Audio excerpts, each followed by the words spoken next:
के पानी को पी गए। कौन सी आयत है जो कहती है हुजूर के लौबे दहन को चेहरों पर मलो, हुजूर के खून मुबारक को पी जाओ, लौबे दहन को पी जाओ, बौल मुबारक को पी जाओ, वुजू के पानी को पी जाओ। जो दलील उनके पास थी वही दलील हमारे पास है।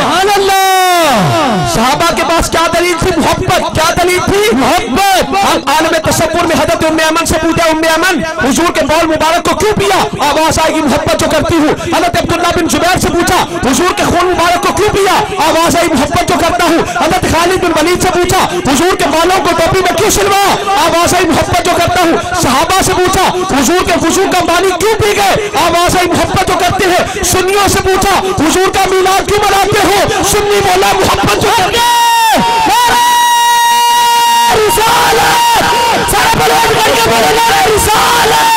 हुजूर के एक सहाबी हजरत उतबान नाबीना हो गए। भाई आगे से बैठकर हुजूर के सहाबी हजरत उतबान नाबीना हो गए, बिनाई कमजोर हो गई। हुजूर की बारगाह में हाजिर हुए, अर्ज की या रसूल अल्लाह, मस्जिद में आना दुश्वार है, मेरे घर पर तशरीफ लाकर एक जगह पर नमाज पढ़ दीजिए, अत्तखिज़ुहु मुसल्ला, ताकि उस जगह को मैं अपना जाए नमाज बना लूं। सुभान अल्लाह। हुजूर ने भी ये ना फरमाया, ए उतबान, ऐसा कुरान में कहां पर लिखा है कि जहां पर मैं पढ़ूं वहीं पर पढ़ो? हुजूर ने भी करम फरमाया, हुजूर उनके घर तशरीफ ले गए। हुजूर ने फरमाया, ए उतबान, अयना तुहिब्बु अन नुसल्लिया, उतबान तू कहां पर पसंद करता है मैं नमाज पढ़ूं? हजरत उतबान ने एक जगह की तरफ इशारा किया, हुजूर ने उस जगह पर नमाज पढ़ी। हजरत उतबान ने उसी जगह को अपना मुसल्ला बना लिया। बाद में जब भी नमाज पढ़नी होती उसी जगह पर पढ़ते। अब हुजूर की विलादत पर अल्लाह ने तो पूरी जमीन को पाक कर दिया। हुजूर ने फरमाया, जुइलत लियल अर्दु मस्जिदन व तहूरा, अल्लाह ने पूरी जमीन को मेरे लिए मस्जिद बना दिया और पाक कर दिया। हजरत उतबान को इस हुक्म का पता नहीं, पता है, पर उस जगह पर क्यों पढ़ते हैं जहां पर खास मुस्तफा ने पढ़ी? और जब उस जगह पर नमाज पढ़ते होंगे दिल में ख्याल ना आता होगा कि यहाँ पर अल्लाह के महबूब ने पढ़ी है। अल्लाह। तो फिर सहाबा का अकीदा क्या है कि हालत नमाज में इबादत खुदा भी होती रहे, याद मुस्तफा भी होती रहे। सुभान अल्लाह। सहाबा का यकीदा है कि इन हालत नमाज में इबादत खुदा भी होती रहे, याद मुस्तफा भी होती रहे। सहाबा का यकीदा है कि इन हालत नमाज में हम इबादत खुदा की करते हैं, ज़ियारत प्यारे मुस्तफा की करते हैं।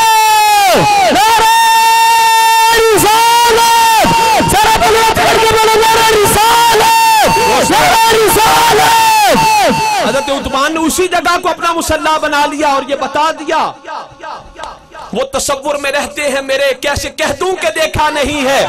वो तसव्वुर में रहते हैं मेरे, कैसे कह दूं कि देखा नहीं है। ऐसे पर्दे के कुर्बान जाऊं, लाख पर्दों में पर्दा नहीं है। सुभान अल्लाह। उस मंजिल पर होना चाहिए, दिल दे के बेपरवाह नू, घड़ी घड़ी जो नई दलील लेकर आए उसके पीछे नहीं चलना, पहाड़ की तरह अपनी जगह पर कायम होकर रहना। इसको कहते हैं अकीदा, पहाड़ की तरह कि समंदर की लहरें पहाड़ से टकराएं वो रास्ता बदले, पहाड़ अपनी जगह से नहीं हटता। दिल दे के बेपरवाह नू फिर तोड़ निभानी पैंदी है, जिन मंगले मर जे हिकवारी लखवारी देनी पैंदी है। किसे बेपरवाह नू दिल दे के, किसे बेपरवाह नू दिल दे के असी दीद दा सौदा कर बैठे और रब चारे तोड़ मुहब्बतां नू असी इश्क दा दावा कर बैठे। मेरे रिसालत सारे इश्क बैठे को भी खुला गला मेरे रिसालत, मेरे रिसालत, मेरे रिसालत। एक बड़े मशहूर सूफी हैं हजरत पीर मेहर अली शाह साहब रहमतुल्लाह अलैह। गोलड़ा शरीफ के करीब ना एक कस्बा है कलियाम, कस्बे का क्या नाम है? कलियाम। कलियाम, उस कलियाम कस्बे में एक मजजूब बाबा जी रहते थे, उनका नाम था बाबा फजल कलियामी। बाबा फजल कलियामी, बाबा फजल कलियामी। गोलड़ा शरीफ के बिल्कुल करीब एक कस्बा है कलियाम, उसमें एक मजजूब बुजुर्ग रहते थे, बाबा फजल कलियामी थे वली अल्लाह पर थे मजजूब। मजजूब वो होता है जो हालत जज्बियत में गैर शरी काम कर जाता है पर उस पर शरीयत का कलम नहीं चलता, क्यों? हालत जज्बी में किया। मजजूब मरफूल कलम होता है, यानी उस पर से शरीयत का कलम उठ जाता है। तो बाबा फजल कलियामी से कुछ गैर शरी कोई ऐसा काम हो गया कि उलमा ने उस पर कहा, भी ए बाबा जी आप गैर शरी काम कर चुके हो, हम आपकी नमाज जनाजा नहीं पढ़ेंगे। अल्लाह अल्लाह। तो बाबा फजल कलियामी पीर मेहर अली शाह साहब के दोस्त थे अल्लाह के वली। उलमा उन रमजों को ना समझ सके, तो जब उलमा ने कहा कि बाबा बाबा जी आपसे गैर शरई काम हुआ, हम आपका जनाजा नहीं पढ़ेंगे। तो बाबा फजल कल्यामी कहने लगे तुम पढ़ो ना पढ़ो, मेरा जनाजा शरीयत का इतना बड़ा शेर आकर पढ़ाएगा कि तुम्हें खुद ही आना पड़ेगा। सुभान अल्लाह। बाबा फजल कल्यामी ने पीर मेहर अली शाह साहब से वादा लिया कि पीर जी जब मेरा विसाल हो जाए तो जनाजा आपने पढ़ना है। पीर मेहर अली शाह साहब ने वादा कर लिया। अब इत्तेफाक यह हुआ कि बाबा फजल कल्यामी फौत हो गए कल्याम में। ऐन उसी वक्त पीर मेहर अली शाह साहब बोलड़ा में आराम फरमा थे। पीर मेहर अली शाह साहब को पैगाम भिजवाया गया कल्याम से। एक भेजा गया घुड़सवार घोड़े पर कि जाकर बताओ कि बाबा फजल कल्यामी फौत हो गए, आप वादे के मुताबिक जनाजे पर आइए। और साथ एक भेजा गया तार भी भेजा गया, घुड़सवार भी भेजा गया कि तार ना पहुंचा तो घुड़सवार पहुंच जाए।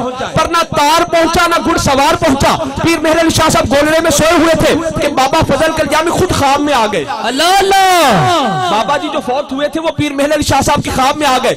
आकर कहने लगे पीर जी तुसी सुते पे हो, मैं हो गया फौत, आके मेरा जनाजा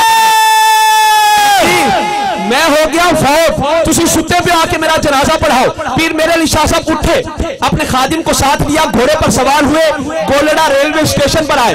जब देखा तो रेल जा चुकी थी। उसी घोड़े पर बैठे पिंडी पहुंचे, पिंडी से रेलवे पर बैठे, ट्रेन पर बैठे, रेलवे स्टेशन पर आए, ट्रेन पर बैठे, कल्याम पहुंचे। जब पीर मेहर अली शाह साहब कल्याम पहुंचे तो क्या देखा कि बाबा फजल कल्यामी अपने गांव कल्याम के बाहर टह रहे हैं। सुभान अल्लाह। बाबा फजल कल्यामी अपने गांव के बाहर कल्याम में टह रहे हैं। पीर मेहर अली शाह साहब ने फरमाया बाबा जी तुसी ते हो गए सो फौत, मैं पढ़ाना आया जनाजा, तुसी इत्थे टहल दे पे दसो मैं जनाजा किदा पढ़ावां। तवज्जो नाल पीर मेहर अली शाह साहब ने फरमाया बाबा जी तुसी हो गए सो फौत, मैं आया पढ़ान तुहाडा जनाजा, तुसी इत्थे टहल दे पे दसो मैं जनाजा किदा पढ़ावां, तुसी फौत होए हो कि नहीं। बाबा जी कहने लगे पीर जी हो तो मैं गया सा फौत, हो गया था फौत, पर मुझसे बर्दाश्त नहीं होता कि आले रसूल मेरे घर पर आए और मैं चारपाई के ऊपर लेटा रहूं।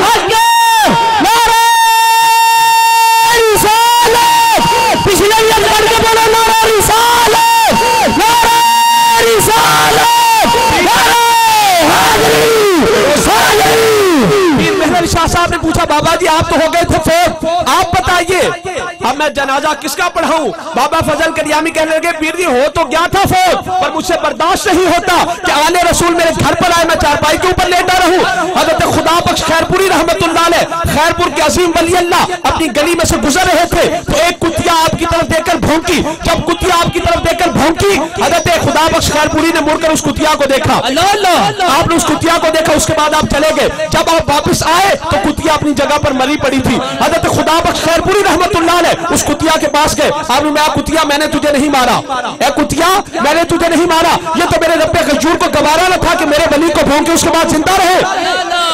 आपने मैंने तुझे नहीं मारा, ये तो मेरे रब्बे गजूर को गवारा न था कि मेरे वली को भौंके उसके बाद जिंदा रहे। कुतिया भौंके वली को रब उसे दुनिया में नहीं रहने देता, गुस्ताख भौंके नबी को रब उसे जन्नत में कैसे जाने देता।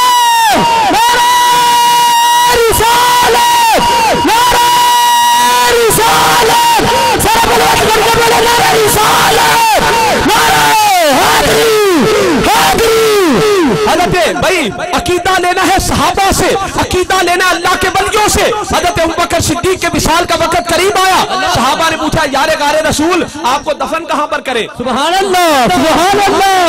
अगर हजरत अबू बकर सिद्दीक का अकीदा होता कि हमारे नबी हम गुलामों की नहीं सुनते ना जानते हैं, तो आप ये फरमाते कि ऐ सहाबियों मेरी चारपाई को रोजा रसूल के सामने रखना। जब सहाबा ने पूछा है यारे गारे रसूल आपको दफन कहां पर करें, आपने फरमाया मेरी चारपाई को रोजा रसूल के सामने रखना।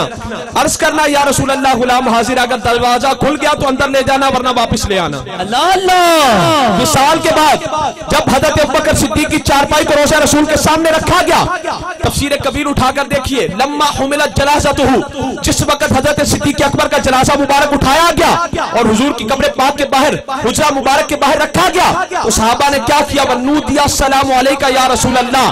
सारे सहाबा ने हुजूर की बारगाह में सलात व सलाम का नजराना पेश किया और क्या कहा, या रसूल अल्लाह हाजा अबू बकरिन अलल बाब, अल्लाह अल्लाह, हाजा अबू बकरिन अलल बाब, या रसूल अल्लाह वही पुराना गुलाम जिसने गार में खिदमतें की थी आज आपके दरवाजे पर है। तो जब ये कहा कद इन फतहल बाब, दरवाजा खुद ब खुद खुल गया। आवाज़ आई अदखिलुल हबीब इलल हबीब, यार को यार के पास आने दो, उसको दोस्त के पास आने दो, ताकि दुनिया वालों को पता चल जाए खुदा मुस्तफा से जुदा नहीं, मुस्तफा सिद्दीक से जुदा नहीं। मकाम सिद्दीकियत क्या है कि जिब्रील सिदरा को छोड़कर मेरे नबी के दर पे आ गया, कुरान लोहे महफूज को छोड़कर मेरे नबी के दर पे आ गया, बिलाल हबश को छोड़कर मेरे नबी के दर पे आ गया, सुहैब रूम को छोड़कर मेरे नबी के दर पे आ गया। मेरा मुस्तफा हिजरत की रात अपना घर छोड़कर सिद्दीक के घर पे आ गया।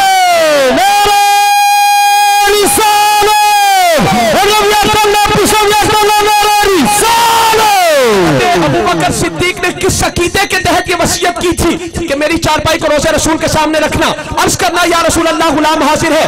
वही अकीदा जो खुश वक्त तो आज हम तक पहुंचा है कि अगरचे हमारे आका विसाल कर चुके हैं, अगरचे आका कब्र पाक में ज़ाहिरी जिस्म में अथर के साथ जलवागर है, पर हुजूर अपने गुलामों को जानते भी हैं, गुलामों की सुनते भी हैं। सुभान अल्लाह। प्यारे मुस्तफा अपने गुलामों को जानते भी हैं, अपने गुलामों की सुनते भी हैं। खुद ब खुद दरवाजा भी खुल गया, खुद ब खुद कुंडी भी खुल गई। आवाज आई अदखिलुल हबीब इलल हबीब, यार को यार के पास आने दो, दोस्त को दोस्त के पास आने दो। जड़े हयातुन नबी दहन मुनकिर दसन रोजे विचों कौन बोलिया सी, जड़े हयातुन नबी दहन मुनकिर दसन रोजे विचों कौन बोलिया सी, नाले अपने यारे गार दे लई कुंडा दरवाजे दा किवें खोलिया। पिछले घड़ियां बोलो नारा रिसालत, नारा रिसालत। हज़रत उमर फारूक आपके दौर में मिस्र फतह हुआ तो हज़रत अमर बिन अल-आस रज़ियल्लाहु ताला अन्हु मिस्र के गवर्नर बनकर मिस्र में गए। तो मिस्र वालों ने कहा ए सहाबी रसूल, हर साल दरिया नील खुश्क होता है, हम एक लड़की को दुल्हन बनाकर दरिया में फेंके तब दरिया चलता है। अब आप बताओ ऐसा करें कि ना करें? अब भी नील खुश्क हो चुका है, करें कि ना करें? हज़रत अमर बिन अल-आस ने उसी वक्त हज़रत उमर फारूक को खत लिखा, मैं खलीफा वक़्त मिस्र में दरिया नील जब खुश्क हो तो एक लड़की को दुल्हन बनाकर दरिया में फेंकते, दरिया तब चलता है। तो आप बताइए क्या खलीफा में कोई ताकत है कि दरिया को जारी कर सके? हज़रत उमर फारूक ने मदीना में बैठकर दरिया के नाम चिट्ठी लिखी, खत लिखा।